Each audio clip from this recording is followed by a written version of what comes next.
Hi, it's Llarold, and today I'm going to talk about how to play Vengeance Demon Hunter in The War Within. This video is going to focus specifically on leveling dungeons and delves, since that is the content that will be available during the first few weeks of the expansion. Raids and Mythic Plus dungeons will come along later, and then I will talk about them when that's relevant. So let's get into it, but first don't forget to like and subscribe.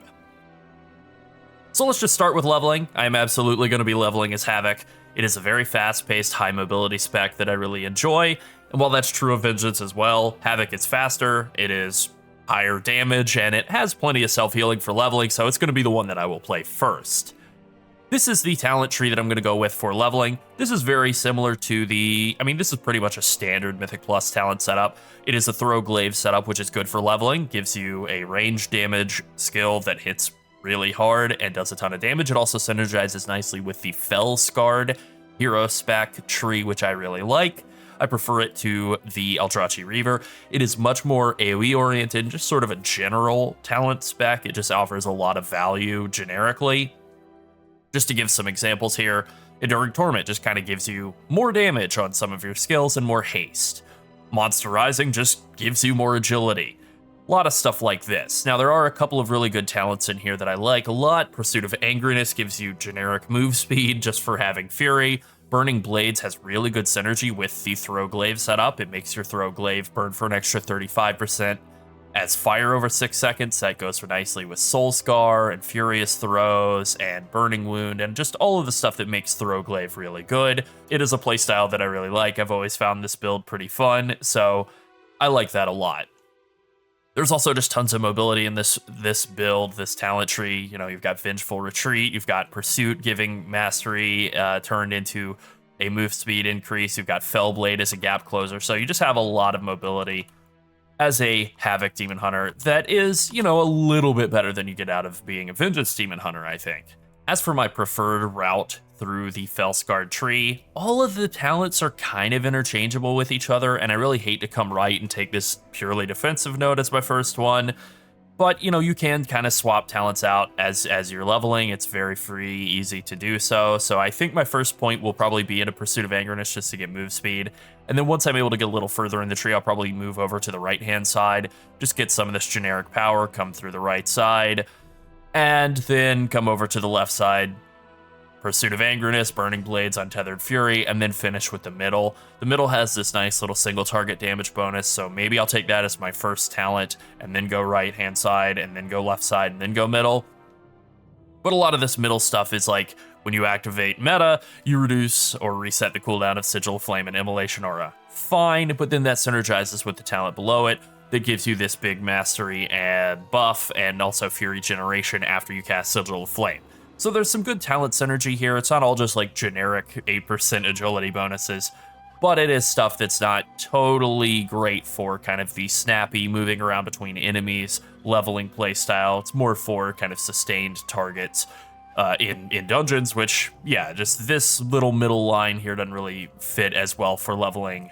To me, it's just kind of the generic damage bonuses on the right-hand side, and then also the extra burst of Throw Glaive. Now, of course, you can also level as Vengeance, and if you do, I would probably still recommend Fellscarred to probably still go the exact same way as Vengeance as I would as Havoc, because you still just have the two trees, and Eldrachi Reaver is just so much more single target damage oriented, a lot more setup and debuffs, and just much more of a raid talent tree. Now, to talk about Vengeance's talents, this is pretty much the setup that people have been running for quite a while in Mythic Plus and in Dungeons, and since the content is mostly just going to be Dungeons and Delves, it's pretty much the talent setup that you're going to continue to run. It is tried, it is true, the class really isn't undergoing a lot of changes in the coming expansion, and so the talent tree doesn't really need to undergo a lot of changes. It's very offensively oriented, you do have some good defensive lifelines, things like Last Resort. It's not mandatory, you can definitely drop it and take Soul Carver if you just want more damage, but it is good defensively, things like Feed the Demon and Extended Spikes and Calcified Spikes, giving you lots and lots of defensive layers, lots of defensive uptime, spikes uptime, just making you very tanky while you're doing dungeons. And then you also have Sigil of Silence and Sigil of Chains, Chains of Anger, lots of stuff helping you CC enemies. Now, one thing that I did see kind of get a big uptick in use, at least early on in the pre-patch, was Down in Flames, what with Illuminated Sigils getting a pretty big nerf, only applying to Sigil of Flame. However, Sigil of Flame is a pretty substantial source of your damage, and in conjunction with Ascending Flame, this really does add a lot of damage. It also gives you a decent amount of parry chance, 15%, while Sigil of Flame is active. You can have pretty good uptime on Sigil of Flame, so this is actually pretty useful defensively. Down in Flames is also useful, maybe a little easier to use. Frankly, you just have to hit Fiery Brand. It's pretty good, but I think that for the content that we'll be doing at the very first, 2-3 weeks of the expansion, I think Illuminated Sigils are probably a little bit more generically useful, since it just adds a lot more AoE damage. Alright, now let's talk about the rotation and abilities for Vengeance Demon Hunter. Demon Hunter is Blizzard's builder, spender, magnum opus. You generate Fury and Souls with Sigil of Flame, Fracture, Immolation Aura, and Fellblade, and then you spend them with Spirit Bomb or Soul Cleave. Other than Fellblade, all the skills that generate Fury also generate Souls, so because of this, consuming Fury and Souls is also linked. You want to use Spirit Bomb when you have 4 or 5 Soul Fragments available. You want to use Soul Cleave to spend extra Fury when you have no Soul Fragments available. That is the key on how you use the two spenders. The cap on active fragments is 5, so if you're at 4 or 5, you want to immediately consume those with Spirit Bomb. You don't want to generate any more Soul Fragments.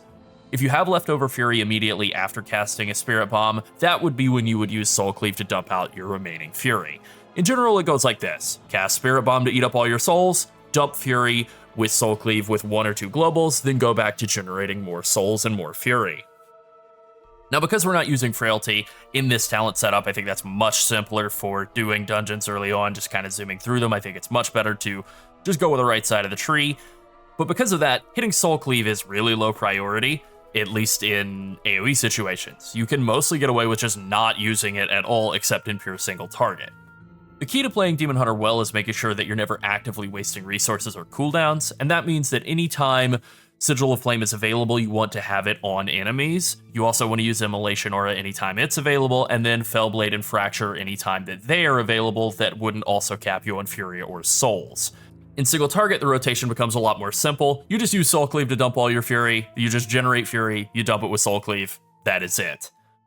Demon Spikes is your main defensive skill. It's simple, you press it, your armor goes up, that's it. Use it. Now, as for your cooldowns, your offensive cooldowns are very strong, and they add a lot of damage when used well. Demon Hunter also kind of has this thing where all of their offensive cooldowns are defensive cooldowns, and all of their defensive cooldowns are offensive cooldowns. So you have Fiery Brand, which functions as the Demon Hunter shield wall. It grants 40% damage reduction against enemies that have the debuff on them, and its duration is extended by Immolation Aura thanks to Charred Flesh. And Sigil of Flame, I suppose. It also spreads to nearby enemies every second thanks to Burning Alive. It can't spread back to an enemy it's already been on previously, but it will spread at the base duration of 10 seconds, so applying Fiery Brand to one enemy will cause it to steadily ripple throughout an entire pack, very quickly. It also deals a lot of damage and applies a huge damage debuff. Thanks to Fiery Demise, you deal 40% more fire damage to enemies affected by Fiery Brand, so whenever possible you want to have it active on as many enemies as you can before hitting them with your other cooldowns. Now, in terms of other cooldowns, you have Fell Devastation, which is a combination of offensive and defensive cooldown, just like all of these are. And because it heals you for a bunch and grants you 6 seconds of Metamorphosis, your biggest defensive cooldown, you kind of want to treat it like a defensive layer of its own. Actually, it might be 5 seconds. Either way, you want to treat it like a defensive layer of its own. You want to use Fell Dev as much as you can, and if you're near the end of a pull, then you should hold it for the next pull to establish some early threat. It's really good for establishing threat, but if you are just kind of in the middle of a regular pull, free fire that. You really want to use it as much as you can. Sigil of Spite is another really good offensive cooldown. It used to be called Elysian Decree back in Shadowlands and for most of Dragonflight, but now it's called Sigil of Spite. Same skill, new look, and it has Sigil in the name finally. Good. The Hunt is another simple, strong offensive cooldown. After a short cast, you dash to your target, you deal a ton of single target damage, and you apply a decent sized dot to everything that you dash through, and also a big leech bonus on the primary target. As for defensive cooldowns, you have Metamorphosis. It is your main big defensive cooldown. It is a massive boost to health and armor, and it's only a 2-minute cooldown, which is really strong. It's useful for basically any defensive purpose. It's kind of like a combination of Shield Wall and Last Stand, but a little better than both at both purposes. And then just to kind of emphasize how good it is as an offensive cooldown as well, it makes it so that when you cast Fracture, it will generate an extra soul fragment and 20 additional fury. So even your most defensive cooldown has a pretty significant offensive bonus added onto it. Now let's talk about how to pull on a Vengeance Demon Hunter. This is probably the most complicated of the 6 tanks to pull with, in that there is any complication at all. Most of them just involve walk in and start thunder clapping. Holding threat on Demon Hunter in AoE is pretty easy if you have your cooldowns available, but it can be a little bit tricky if you don't. I generally open by Infernal Striking onto the edge of a pack, not directly into the middle so that enemies surround you, but more toward the edge. When I'm in the air, I want to hit Demon Spikes before I've gotten there so that I don't get auto-attacked to death before I have a chance to get my defensive stuff rolling. Once I reach the pack of enemies, I will Immolation Aura, and if it is a decent-sized pack and I have enough Fury, I will try to hit them with a Spirit Bomb right away. Now, one little wrinkle here is that you do want to Sigil of Flame as you are moving into the pack. You can cast Sigil of Flame out and then leap in. That's okay. You can leap in and Sigil of Flame and Demon Spikes all in the span of half a second. That is really the ideal way. There is an annoying bug with Sigil of Flame that causes the initial hit to not generate threat if it hits enemies that you're not already in combat with, and this is the problem. You can throw it onto a pack as you're leaping in. That is what I try to do. If you hit them before it goes off, it will still generate threat. It's a bit fiddly, it's kind of annoying, but it is something you get the hang of with time. As for stats, agility is your strongest stat, so you want to maximize item level whenever possible. In terms of secondary stats, you want to enchant for haste, and then gem and enchant for haste and crit. Haste and versatility is also fine, either way is good, but haste is really the most important stat to go for of the secondary stats once you've maximized item level. Okay, let's wrap things up. Demon Hunter was absolutely dominant through the back half of Dragonflight. It did receive some nerfs in the pre-patch, and it is still looking like it's in pretty good shape. It's probably going to be one of the better tanks in Mythic Plus dungeons in Season 1 of The War Within. And that's good news. It's a good class. It's not absurdly overpowered like it was in Dragonflight, it's just really good.